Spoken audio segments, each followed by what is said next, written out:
Hello dear student, जीवी concept के online education platform पर आप सभी का बहुत बहुत स्वागत है। जैसा कि आप सभी जानते हैं कि मध्य प्रदेश में एमपीईएसबी ने आबकारी आरक्षक की वैकेंसी अनाउंस कर दी है, जिसके फॉर्म अभी भरे जा रहे हैं। जिन बच्चों ने अभी तक फॉर्म नहीं भरे वो जल्दी से जाकर अपने फॉर्म फिल कर दीजिए, और जो बच्चे फॉर्म फिल कर चुके हैं वो इस वीडियो को पूरा देख लीजिए ताकि वो समझ पाए कि वैकेंसी कैसे क्वालिफाई हो सकती है, कितने पोस्ट है। क्यों? क्योंकि जब तक हम युद्ध की पूरी तैयारी नहीं करेंगे हम युद्ध नहीं जीत सकते हैं। ठीक है, तो कंप्लीट पूरा वीडियो देखिए, आपको सारी चीजें समझ में आएगी। वैकेंसी क्या है, वैकेंसी क्वालिफाई कैसे करना है, कैसे हमारी तैयारी होना चाहिए, क्या क्या चीजें आपको डिस्ट्रैक्ट करे, सारी चीजें हम इसमें समझने वाले हैं। तो चलिए बिना देरी के हम लोग समझते हैं इसके पहले मेन पॉइंट को, कि इस वैकेंसी में क्या क्या पॉइंट आपके लिए ज़्यादा इंपॉर्टेंट है जिन्हें आपको फोकस करना चाहिए। सबसे पहले हम लोग ये देखने वाले हैं कि इसका सिलेबस क्या है, इसमें आपके पास एलिजिबिलिटी क्या होगी, इसमें एज लिमिट क्या है। सारी चीज़ें समझने से पहले मैं आपको ये बता दूं कि एग्जाम फॉर्म कब से फिल हो रहे और कब तक फिल होंगे। सबसे एक और इम्पोर्टेंट मैं आपको ये बता देता हूँ कि भाई आपको लास्ट डेट के लिए नहीं रुकना है। आपको अभी तुरंत जाइए और साइबर कैफे से अपना फॉर्म फिल कीजिए, या अगर आप सेल्फ कर पा रहे हैं एमपीएसबी की वेबसाइट पर जाके तो आप खुद से भी अपना फॉर्म फिल कर सकते हैं। ठीक है, तो चलिए पहले मैं इसके आपको डेट्स बता देता हूँ। फॉर्म कब से आए हैं? 15 तारीख से आए हैं। 15 फरवरी से आपके फॉर्म फिल हो रहे हैं, तो जल्दी से जाके आप अपने फॉर्म फिल कर चुके हैं, कर दीजिए। जो लोग कर चुके हैं बहुत अच्छी बात है। कब तक भरे जाएंगे? तो ये 1 मार्च तक भरे जाएंगे। तो एंड डेट तक हमें नहीं जाना है, क्योंकि अभी एमपीपीएससी की वैकेंसी आई थी, उसमें बच्चे एंड डेट तक गए थे और सर्वर एरर की वजह से उनका फॉर्म फिल नहीं हो पाया था। तो आप जल्दी से जाके फॉर्म फिल कर दीजिए इसका। ठीक है, इसके बाद ये आपकी एक इंपॉर्टेंट डेट हो गई है, एग्जाम कब से स्टार्ट होगा। तो ये आपके लिए, आपके पास इसका जो टाइम है बहुत अच्छा टाइम दे रखा है। आपकी जो एग्जाम स्टार्ट होने वाली वो है जुलाई में। कब आपकी एग्जाम स्टार्ट होने वाली? जुलाई में। मतलब आपके पास पढ़ाई करने के लिए काफी अच्छा टाइम मिलेगा। आपको मिलेगा अप्रैल का मंथ मिल जाएगा, आपको मिल जाएगा इसमें मई मिल जाएगा, इसमें आपको जून मिल जाएगा। मतलब ये मान लो कि आपको लगभग 150 दिन का टाइम मिलेगा। अगर आपकी मान लो शिफ्ट थोड़ी बहुत आगे पीछे भी हो रही है तो आप अप्रोक्स मान सकते हैं 120 to 150 डेज का आपको टाइम मिलेगा। ठीक है, पढ़ाई करने के लिए, अपने रिवीजन करने के लिए, एग्जाम क्वालिफाई करने के लिए। तो अगर आप आज से भी तैयारी शुरू करते हैं तो बहुत अच्छी तैयारी आपकी हो जाएगी। ठीक है, चलिए एग्जाम फीस की अगर हम बात करते हैं तो जनरल वालों के लिए 500 रुपए की एग्जाम फीस है, बाकी अदर के लिए 250 रुपए, 250 रुपए की फीस इसमें आएगी। ठीक है, चलो इसके बाद हम लोग देखते हैं कि आपकी एग्जाम डेट है, एग्जाम कैसे कैसे होंगे। तो आपकी जो एग्जाम का टाइमिंग है वो 2 घंटे का आपका पेपर रहेगा, 2 शिफ्ट में रहेगा, एक मॉर्निंग और एक इवनिंग शिफ्ट में। ठीक है, एक सुबह की शिफ्ट में होगा और एक दोपहर में आपका पेपर होगा। तो जो सुबह वाला पेपर होगा 9 से 11 होगा, इसमें आपको टाइम से पहले पहुंचना रहता है। वो तो अगर आप फॉर्म फिल कर रहे हो तो रूल बुक से आप इतनी चीजें तो पता कर ही लोगे। दूसरी जो शिफ्ट है वो हमारा पेपर रहेगा 2:30 से 4:30 बजे तक। मतलब सेकंड पेपर में आपको दोपहर 2:30 से 4:30 का टाइम है, जिसमें आपको 1 घंटे पहले अप्रॉक्स पहुंचना होता है। आप 1 घंटे पहले अगर एग्जाम हॉल तक पहुंच जाते हैं तो बहुत अच्छा होता है। इससे क्या होगा ना कि अगर मान लो आप कोई चीज़ मिस कर रहे हो, कोई नहीं ले पाए, या फिर आपके मन में हेजिटेशन है, तो सारी चीज़ें थोड़ी सी हट जाती है। ठीक है, चलिए आगे की तरफ हम लोग बढ़ते हैं। अगली जानकारी हम लोग समझते हैं, इसमें टोटल पोस्ट कितनी है, वैकेंसी कितनी है। तो टोटल वैकेंसी की अगर बात की जाए तो 248 पोस्ट है। कितनी पोस्ट है भाई? 248 पोस्ट है। सभी यहाँ पर आपको अगर आप देखोगे, जनरल वालों के लिए 72 है, ईडब्ल्यूएस के लिए 26 है, एससी के लिए आपके पास 35 है, एसटी के लिए आपके पास 40 है, एंड ओबीसी के लिए 75 है। अच्छा, इसमें एक और जो आप लोगों ने ऑब्जर्व नहीं किया होगा, जो मैंने एक ऑब्जर्व किया है, वो ओबीसी में। ओबीसी में आपको पता है 13% वाला अभी केस चल रहा है, 13% वाला आपका केस चल रहा है।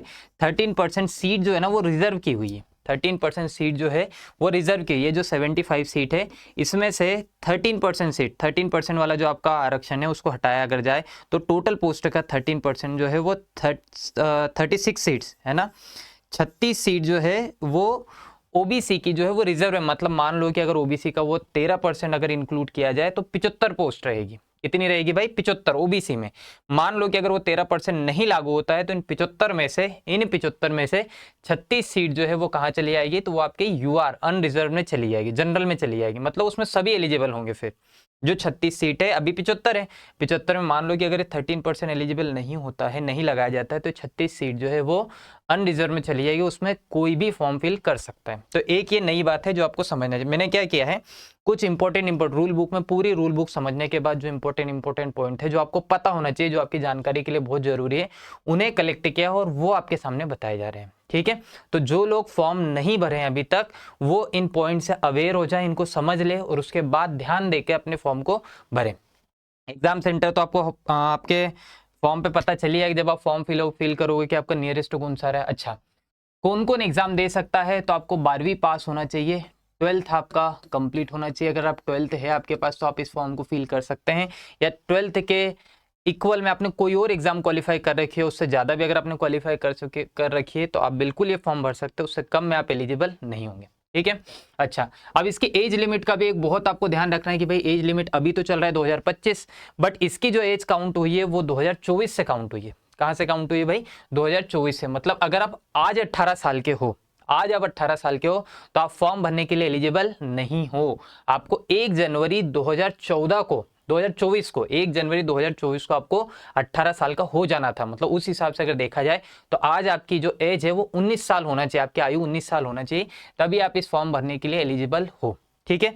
ऐसे आपके अपर लिमिट में भी लगेगा भाई कि जिन लोगों की मतलब मान लो कि आज 36 साल है, तो वो अगर ये सोच रहे हो, अगर मान लो आज की आप 34 साल एज है और उनको ये लग रहा हो कि भाई ये तो 18 साल के लिए 33 साल इसकी मैक्सिमम लिमिट में, तो 34 का हो गया, तो आपको घबराने की जरूरत नहीं है। 1 जनवरी 2024 को आप 33 साल के ही थे, तो जिनकी एज आप 34 ईयर है वो भी फॉर्म फिल कर सकते हैं। ठीक है।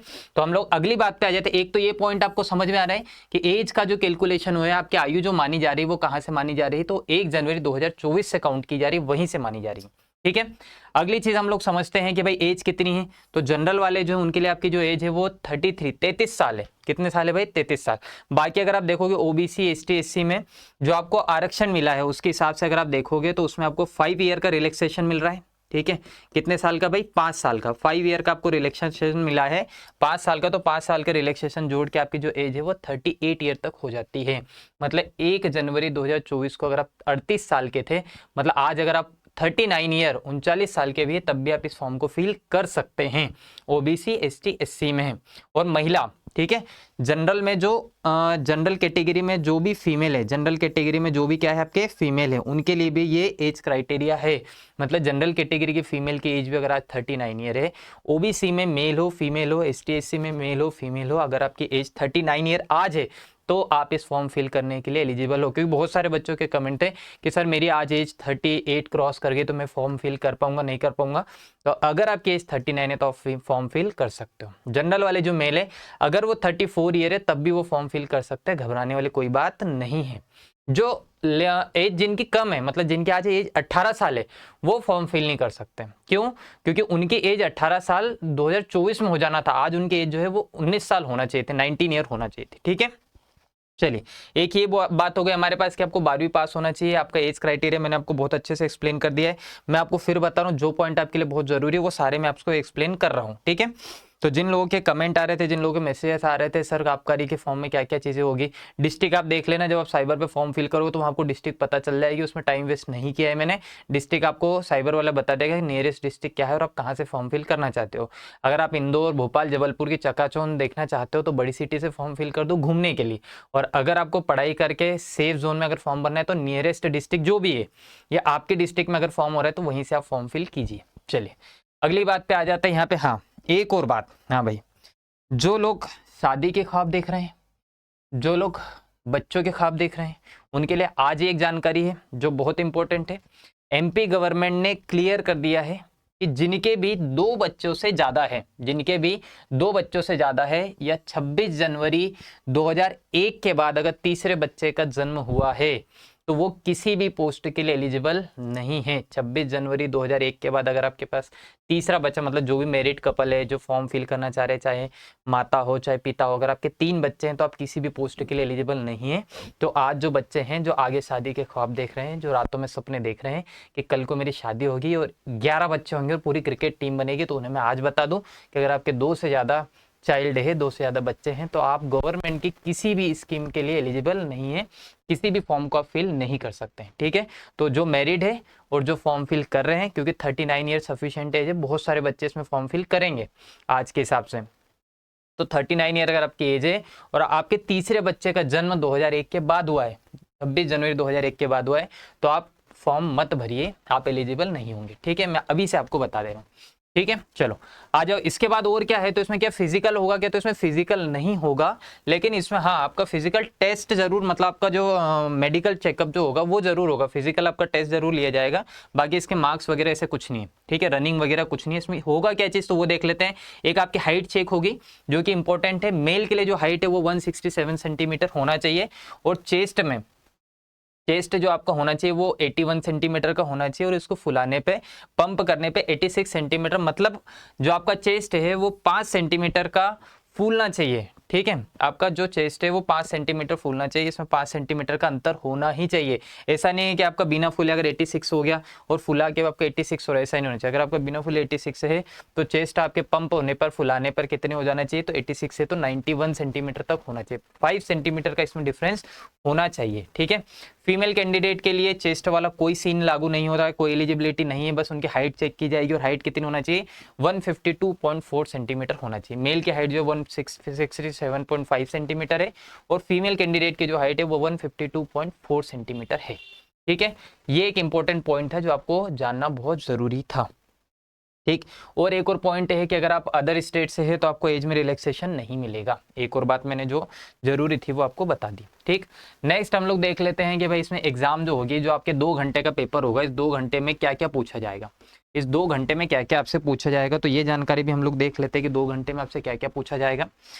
तो पेपर जो आपका रहने वाला है, पेपर जो रहने वाला है, पहले इसकी जानकारी हम लोग देख लेते हैं। पेपर जो आपका रहने वाला है, इसमें आपके क्वेश्चन जो होंगे वो 100 क्वेश्चन होंगे, 100 क्वेश्चन हो जाएंगे, और मार्क्स भी कितने होंगे, तो मार्क्स भी आपके 100 नंबर होंगे। ठीक है, 100 क्वेश्चन होंगे और नंबर भी आपके कितने होंगे भाई, 100 नंबर का आपका पेपर होगा। कैसे कैसे होगा, तो पहले तो आपका जीके जीएस हो जाएगा। ठीक है, पहले आपका क्या हो जाएगा भाई, जनरल नॉलेज और जनरल स्टडीज का आपका पेपर होगा, साथ में इसका रीजनिंग है। ठीक है, जीके के साथ में आपका क्या है, तो तार्किक ज्ञान लिखा है, मतलब आपका रीजनिंग लिखा है। कितने क्वेश्चन होंगे, 40 क्वेश्चन होंगे, और 40 नंबर का होगा। फिर आपके पास मैथ्स वाला सेक्शन आ जाएगा। ठीक है, बौद्धिक क्षमता और मानसिक अभिरुचि, मैथ्स वाला सेक्शन जो होगा ये आपका कितने नंबर का होगा, तो ये आपका है 30 मार्क्स का, 30 नंबर का है। ठीक है, इसके बाद आपके पास विज्ञान और सरल अंक गणित वाला पोर्शन दे रखा, मतलब अगर इस सिलेबस की बात की जाए तो आप प्रीवियस ईयर पेपर अगर देखोगे, प्रीवियस ईयर पेपर अगर आप देखोगे, ठीक है, प्रीवियस ईयर क्वेश्चन देखोगे, प्रीवियस ईयर क्वेश्चन देखोगे तो उसमें आपको पता चलेगा कि जो आबकारी का जो सिलेबस है उसमें आपसे मैथ्स पूरा पूछा जा रहा है, उसमें आपसे रीजनिंग पूछी जा रही है, उसमें आपसे साइंस पूछा जाएगा, उसमें आपसे क्या क्या पूछा जाएगा। तो भाई देखो जीके का जो सेक्शन है इसमें आपको ध्यान रखना है क्या क्या आएगा। तो आपका पहले तो आपका इंपॉर्टेंट हो गया एमपी जीके, दूसरा जो इंपॉर्टेंट पार्ट है वो करंट अफेयर, तीसरा जो है वो स्टैटिक जीके है।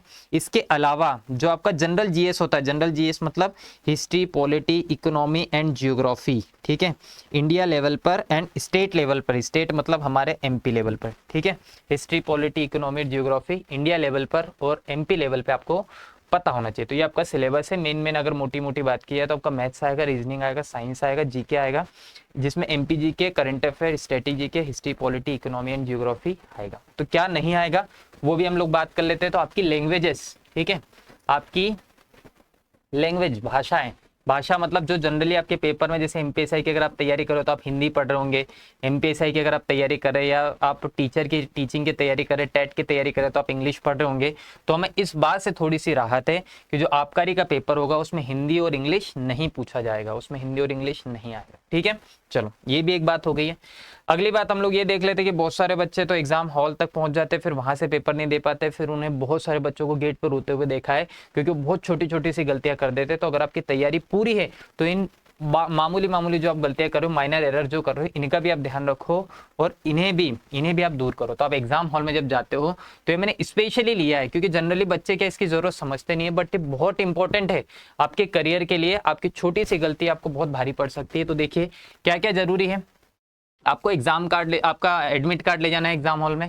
आपको क्या ले जाना है, तो ब्लैक बॉल पॉइंट पेन ले जाना है, काला पेन आपको ले जाना है। ठीक है, इसमें आपको जो भी साइन वाइन करना है वो इसी से होगा, ट्रांसपेरेंट पेन होना चाहिए, इसका आप ध्यान रखें। ठीक है, आपको आपका जिस पे भी जो भी आप आपका आइडेंटिटी कार्ड ले जा रहे हो उसमें आपका क्या होना चाहिए भाई, फोटो होना चाहिए प्रेजेंट का, आपका मतलब अच्छा फोटो जो इससे आप पहचान में जाओ कि हाँ आप ही हो। ऐसा नहीं हो कि आप बचपन की फोटो लगा रहे हो जब आप 5 साल के थे तब की, और आप बोलो कि अब आपने बीएड कर ली बहुत बड़ी और बोलो सर देखो अब इसको मैच करा लो। तो ऐसा नहीं होना चाहिए। आप कुछ भी ले जा सकते हो, आपका आधार कार्ड, जनरली आधार कार्ड ही होता है, आधार कार्ड ले जाओ आप, अपना वोटर आईडी ले जा सकते हो, आप लाइसेंस ले जा सकते हो, जो भी हो। ठीक है, आप ले जा सकते हो जिसमें आपकी फोटो क्लियरली आ जाए। ठीक, क्या नहीं ले जा सकते, तो किसी भी प्रकार का आप इलेक्ट्रॉनिक डिवाइस, मतलब कोई डिजिटल वॉच है वो नहीं ले जा सकते हो आप। मोबाइल तो खैर दूर की बात है।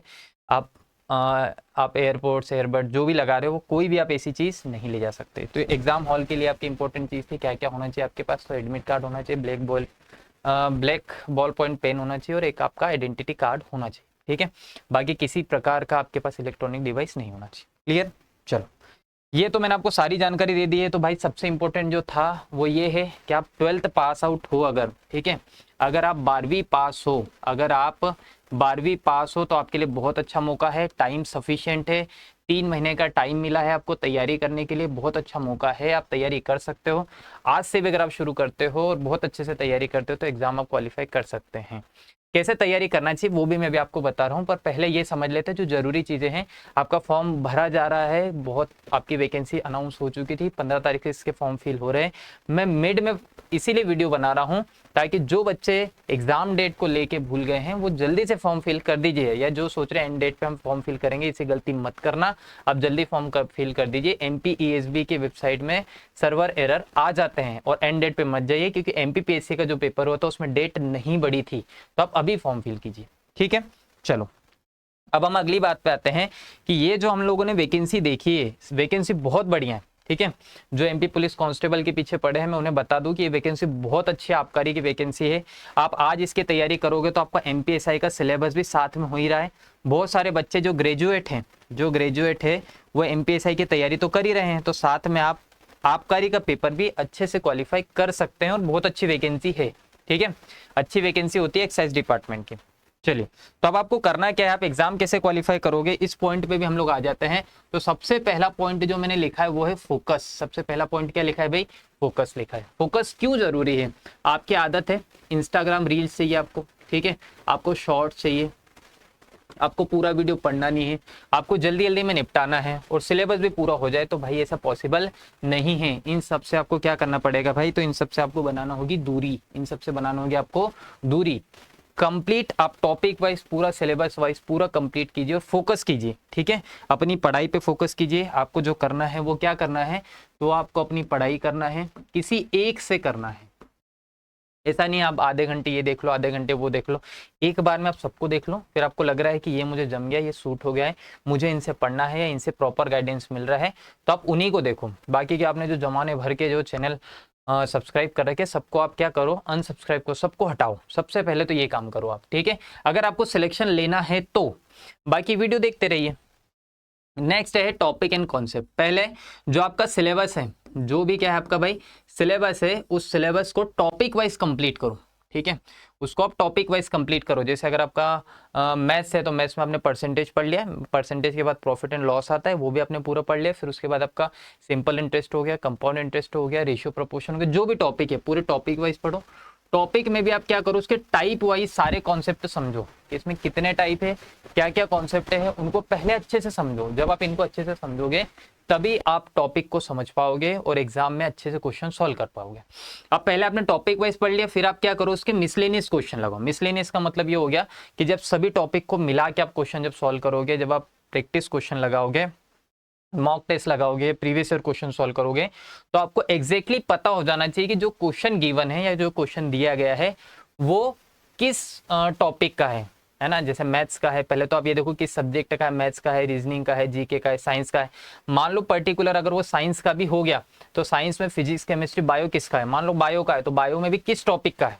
ठीक है ना, बायो में भी किस टॉपिक का है वो आपको पता होना चाहिए। जब आप ये इस लेवल पे आ जाओगे मतलब कि तैयारी बहुत बढ़िया चल रही है। तो पहले आप टॉपिक वाइज कंप्लीट करो, टॉपिक वाइज में भी सारे कॉन्सेप्ट को समझो, कॉन्सेप्ट समझने के बाद आप उसके मिसलेनियस क्वेश्चन की प्रैक्टिस करो।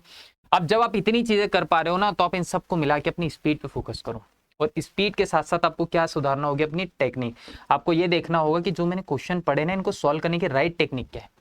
अब पता चल रहा है वही बाबा आदम के जमाने के एक्स वाली मेथड लगा रहे हो, जिसमें आपको 2-2 साल लगे जा रहे हैं कि क्वेश्चन सॉल्व करने में।